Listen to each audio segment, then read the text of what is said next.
فصل 4. من از پسش برمی آیم.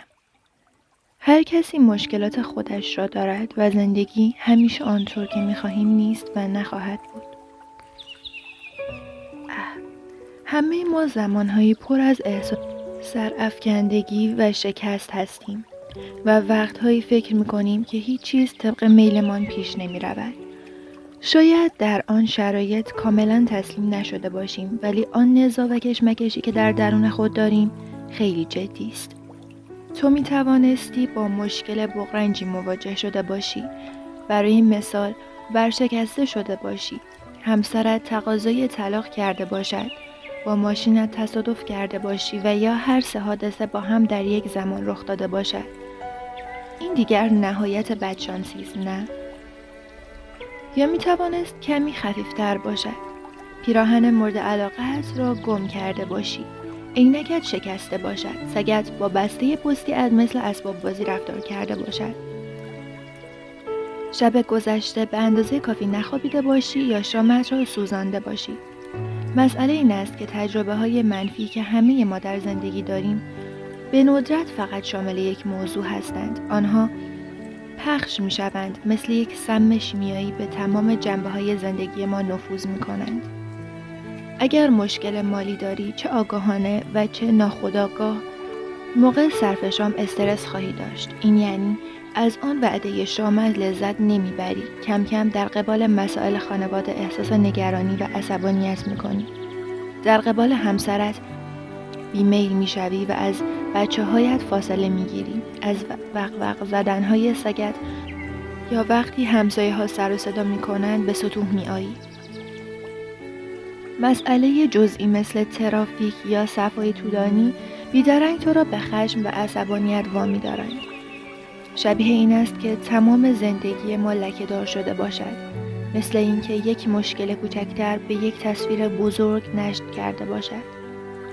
شبیه وقتی که قهوه روی میزت میریزد، مشکلات کوچک به سرعت شیوع پیدا می‌کنند و به یک لکه بزرگ تبدیل می‌شوند.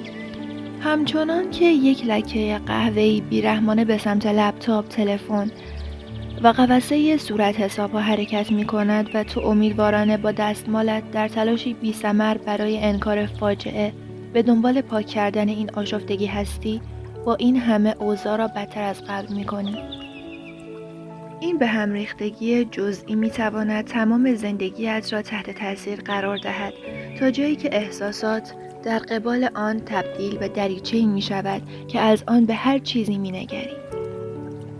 بعد اینطور نتیجه گیری می کنی. زندگی خیلی سخته. هیچ وقت از پس این کار بر نمی آن.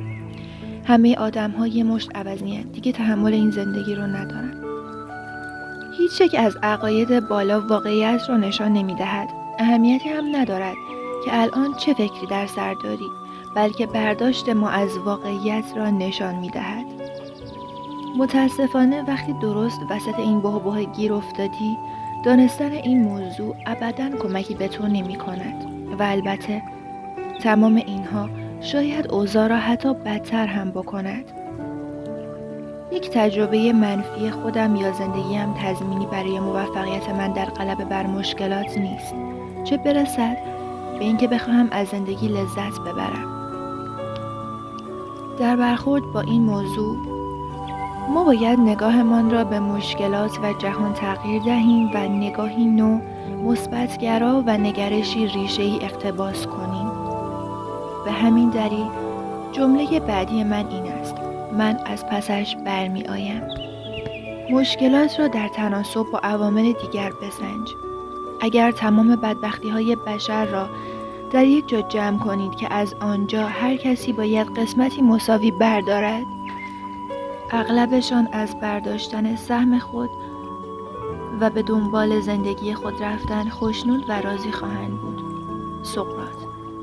هر کسی مشکلات خودش را بر دوش می کشد و زندگی همیشه کامل و بی‌نقص نیست و هرگز هم نخواهد بود. الان 2400 سال پیش نیست که سقراط زنده بود و یقیناً الان هم نیست. اما اگر کمی بیرحمانه با خودمان رو راست باشیم، خواهیم فهمید که مشکلات شخصی ما در مقایسه با بقیه دنیا اصلاً چیز مهم و قابل توجهی نیست واقعا همینطور است. به آن فکر کن. اگر در حال خواندن این مطالب هستی، فرصت‌های زندگیت به سختی بچه‌های محروم سومالی یا ستمدیدگان هندوستان نیست. شانس‌ها مشکلات تو هستند که در مقایسه با مردمی که 470 سال قبل از میلاد مسیح در زمان سقراط زندگی می‌کردند اصلاً به چشم نمی‌آیند.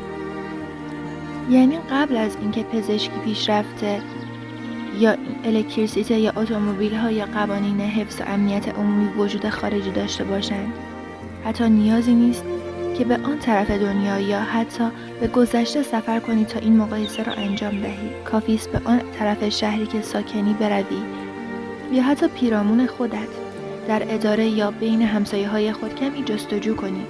قطعاً مردم زیادی را خواهی یافت که مشکلاتی بسیار بغرنج تر از تو دارند. ما فقط ظاهر زندگی دیگران را بزرگ می‌کنیم، در حالی که دائما باطن زندگی خودمان را به یاد می‌آوریم. اگر چشم بچرخانی و از خودت بپرسی چقدر از اون کمک‌ها مشکلاتم را حل می‌کنه، من به تو خواهم گفت کمکی نمی‌کند. هیچ یک از موارد چرخ ماشینت را عوض نخواهد کرد یا $1000 در حساب بانکیت پس‌انداز نمی‌کند. حالا به جای سرگرم شدن به کارهای بیهوده، کمی هم به اطرافت نگاه کن. با واقعیتت پیوند بخور، با زندگی واقعی که داری، نه اینکه غرق خودگویی‌های ذهنی احساسی حول زندگیت باشی. این کار به تو کمک خواهد کرد تا مسائل زندگیت را با نگاهی واقعی تر ببینی. این کار به تو کمک خواهد کرد تا با زندگی و تمام مشکلاتش با نگرشی قدرتمند روبرو شوی و دست اهریمن منفی بودن را که میتواند ما را در چنگال خود اسیر کند کوتاه کنی. اگر همه افراد دور و برت با مشکلات خود درگیرند که حتی خیلی وخیم‌تر از مشکلات تو هم هستند، پس یقینا تو هم میتوانی. اما من متوجه شدم که با تمام این حرفها من و تو میدانیم که وقتی مصیبتی رخ میدهد بسیار سخت است که همچنان خونسردی خودمان را حفظ کنیم. مشکلات ما واقعی‌اند و همچنان به ما صدمه میزنند و میتوانند کاری کنند که احساسات بر ما غلبه کنند. وقتی این احساسات مزخرف به سراغت آمد، یک قدم به عقب برگرد. مسیری را به عقب برگرد. نه، خیلی بیشتر از یک قدم. حتی خیلی خیلی بیشتر از آن، تا جایی ادامه بده که بتوانی نمایی از خود واقعی زندگیت را ببینی. از اینجا به بعد باید با قوه تخیلت جلو برویم. اول از همه به مراجعه کنندگانم پیشنهاد میکنم به درون زندگیشان بنگرند. تصور کنند که روبروی یک خط راه آهن ایستادند که تا چشم کار میکند امتداد دارد. البته راه آهنها در خلأ واقع نشده اند. آنها از میان شهرها و روستاها، از زیر تونل‌ها و از روی پل‌ها، از ساحل اقیانوس‌ها، گرداگرد کوهستان‌های مرتفع و عمیق دره‌ها گذر می‌کنند. عظمت و تنوع جادویی دور و برت را تجسم کن. حالا به مسیر سمت چپ خط راه آهن نگاه کن. این مسیر گذشته توست. یعنی جایی که تو از آنجا میایی. سرزمینی که تو در سفر زندگیت از آنها عبور کرده ای. خط راه آهن را دنبال کن و به دوردست ها برو. همینطور که قدم میزنی تو تمام زندگیت را خواهی دید. هر چیزی که برایت اتفاق افتاده جلوی چشمهایت به نمایش در میآید. برای اندیشیدن به خاطر انگیزترین تجربه های زندگیت حسابی وقت صرف کن. شاید قدم زدن با عشق زندگیت میان راهروی کلیسا را به یاد آوری. شاید تولد اولین فرزندت و احساسی را به یاد آوری که او را میان بازوهایت گرفته بودی. حاضر اینها را با چیزی عوض کنی؟ به آن روزهای تعطیلی فکر کن که همراه خانواده در سواحل کارائیب چند روز را در بهشت بودی. وقتی اولین خانه‌ات را خریدی حالت چطور بود؟ یا وقتی شغلی را که می‌خواستی به دست آوردی؟ از هرچه که در گذشته داشتی، از تمام خاطرات این تجربه‌های شگفت انگیز لذت ببر. با توجه به جایگاهی که الان در زندگی داری، تجربه‌های بسیار زیادی در زندگی داشته‌ای که اگر بخواهی می‌توانی نگاهی به آن بیندازی. فارغ التحصیلی، ترفیع، جوایز، مهمانی‌ها و ارتباط‌ها. حتی اتفاقهای کوچکی مثل خاطرات کودکی که تو را آرام می‌کند یا آن مزه‌ها، صداها و علامت‌هایی که تو را به آشنایی می‌پذیرند و احساس گرما و خوشی را به الهام می‌کنند. دلت را باز کن و اجازه بده این محبت‌های عالی گذشته در تو جریان داشته باشد. اما خودت را فقط به لحظه‌های شیرین گذشته دلخوش نکن.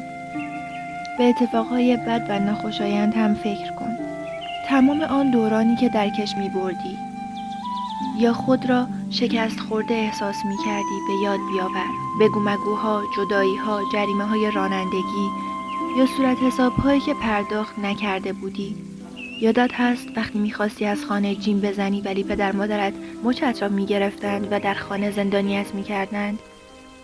اگر دوران کودکی سختی را پشت سر گذاشته‌ای، خودت را بیرون بریز و حرف دلت را بگو. یا وقتی فراموش می‌کردی قبض برق را پرداخت کنی و مجبور می‌شدی شب‌ها زیر نور شمع مطالعه کنی، اوضاع چطور بود؟ یا وقتی عمل جراحی داشتی و باید روزهای متمادی روی تخت بیمارستان استراحت می‌کردی؟ یا وقتی با کسی به هم می‌زدی و هفته‌ها افسردگی به جانت می‌افتاد؟ به همه این خاطرات فکر کن.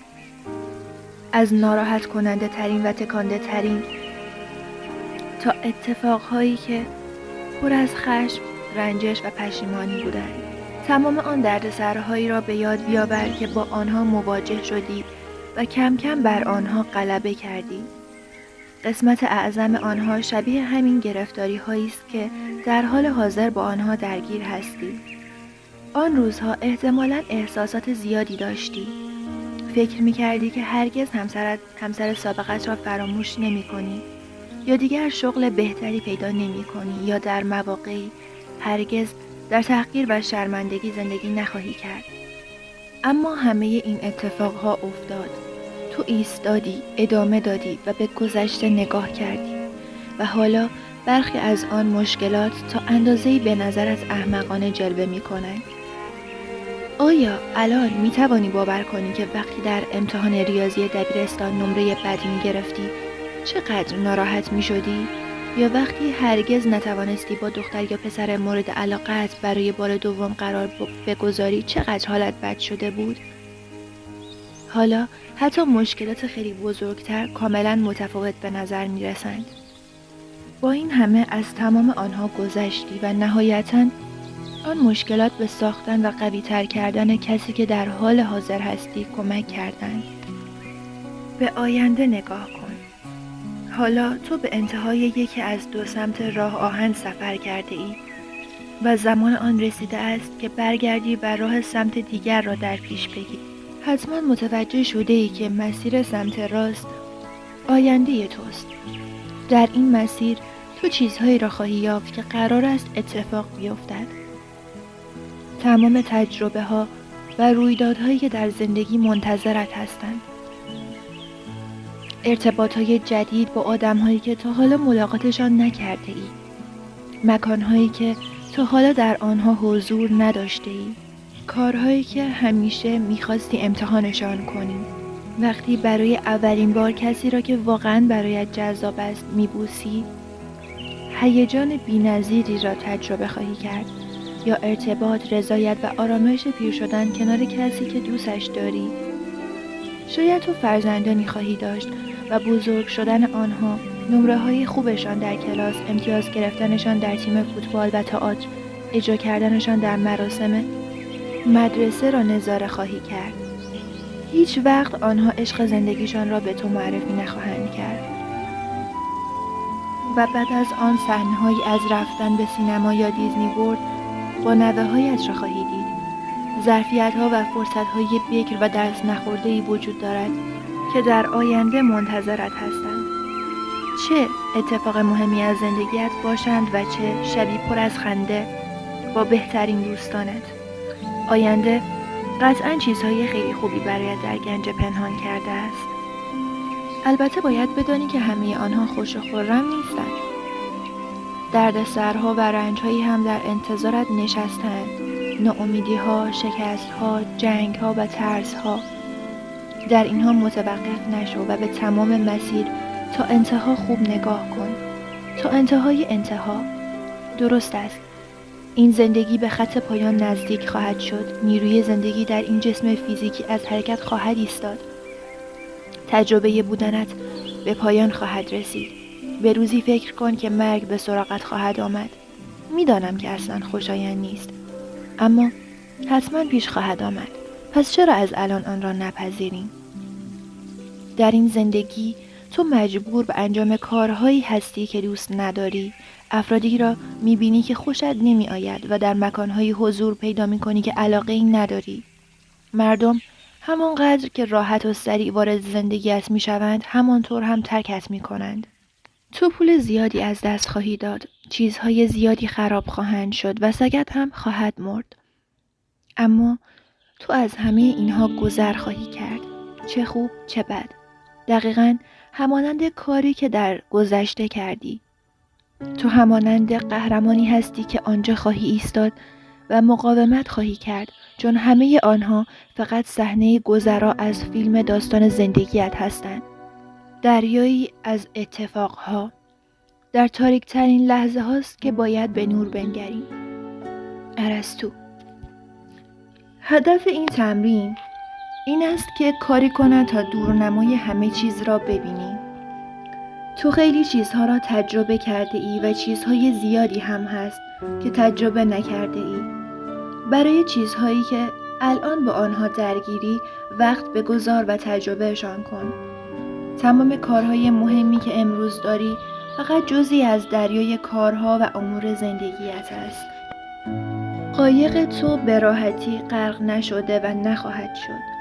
موجهایی می آیند، تو از میان طوفان‌های عبور می‌کنی و احتمالاً هر از گاهی دریا زده خواهید شد. اما سفر تو از میان آن اقیانوس که ما آن را زندگی می‌نامیم ادامه خواهد داشت. اما درست مثل یک کاپیتان که با باد و بوران مواجه شده، تو نمی‌توانی خودت را متلاطم کنی. باید برخیزی و سکان کشتی زندگیت را به دست بگیری تا آن را در همان مسیری که می‌خواهی هدایت کنی. بنابراین سفرت به آن آرامی نبود که دلت می‌خواهد. آیا به این معنی است که ناامید و خسته شوی؟ من اینطور فکر نمی‌کنم. همچنین نباید به اتفاقی که مربوط به حوزه‌ای از زندگیت است اجازه دهی به قسمت‌های دیگری سرایت کند. نمی‌توانی به عواقب تلاش‌هایت در سر کار اجازه دهی تا اوضاع خانه‌ات را به هم بریزند و یا مشکلات خانوادگیت بر روند دفتر کارت تأثیر بگذارند. همینطور که مشکلاتت ظهور می‌کنند با آنها روبرو شو، یکی پس از دیگری. همان قدری که لازم است به آنها توجه و برطرفشان کن. مشکلاتت را روی هم انباشته نکن، چون تبدیل به مرداب سردرگمی و آشفتگی خواهد شد و تو را هم در هم خواهد کوبید. این امر نیاز به دقت، صبر و نظم فکری دارد. برای هر مشکل عملاً وقت بگذار و با داشتن راه حلی در ذهنت برایش تلاش کن. به یاد داشته باش هر چیزی قابل حل است. هر چیزی. و اگر نتوانی راه حل را بیابی به این معنی است که هنوز آن اندازه که باید برایش تلاش نکرده ای. گاهی یکی از دلایلی که نمیتوانی راه حلی برای مشکلت بیابی این است که خیلی به مشکل نزدیک هستی. کمی دورتر بایست، بیشتر دور شو و تصویر و دورنمای بزرگتری را نظاره کن. روانشناسان به این روش ساختاربندی شناختی مجدد میگویند. تغییر روشی که مشکلاتت خودشان را در زندگیت ظاهر می‌کنند. ذهن ما به طور طبیعی فریبمان می‌دهد. افکارمان را طوری پیچ و تاب می‌دهد که همیشه منطقی نیستند. اگرچه ما همیشه دوست داریم فکر کنیم که خیلی منطقی هستیم، در حالی که اینطور نیست. ما تحت کنترل و تأثیر تعصب‌های شناختی، احساسات و سوء برداشت‌ها هستیم که بیشتر اینها از نظر ما دورند. گاهی ما در دل مشکلات هستیم، خیلی درگیرشان هستیم که این حتی اجازه درکشان را به ما نمی‌دهد. خوب است که کمی آهسته تر حرکت کنیم، کمی به عقب برگردیم و هر چیزی را که در حال وقوع است به درستی درک کنیم. یکی از دلایل خاص داشتن روحیه بد این است که ما اغلب سعی در خوراندن چیزهای اشتباه به خودمان داریم و با گفتن جملاتی که اساساً درست نیستند خودمان را ناامید و ناراحت می‌کنیم. دیوید برنز. و اگر هنوز تمرکز لازم را به دست نیاورده ای، یک قدم دیگر به عقب برگرد. یک قدم دیگر و قدم دیگر. از خودت بپرس اینجا واقعاً چه خبره؟ تا مشکلاتت را از لنگر احساساتت آزاد کنی. مقاومت کن تا بتوانی کل مسیر زندگیت را ببینی و بفهمی که مشکلات امروزت فقط دستاندازی در جاده زندگی هستند. تو از پسش برمی آیی.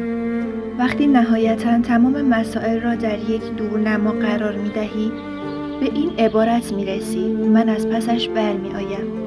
تو شروع به باورش می کنی، تجربهش می کنی و با آن زندگی می کنی. تو می توانی این کار را انجام دهی. این تمرین قطعاً جانت را نمی گیرد. زندگیت به خط پایان نمی رسد و شانس‌های زیادی انتظارت را می کشند.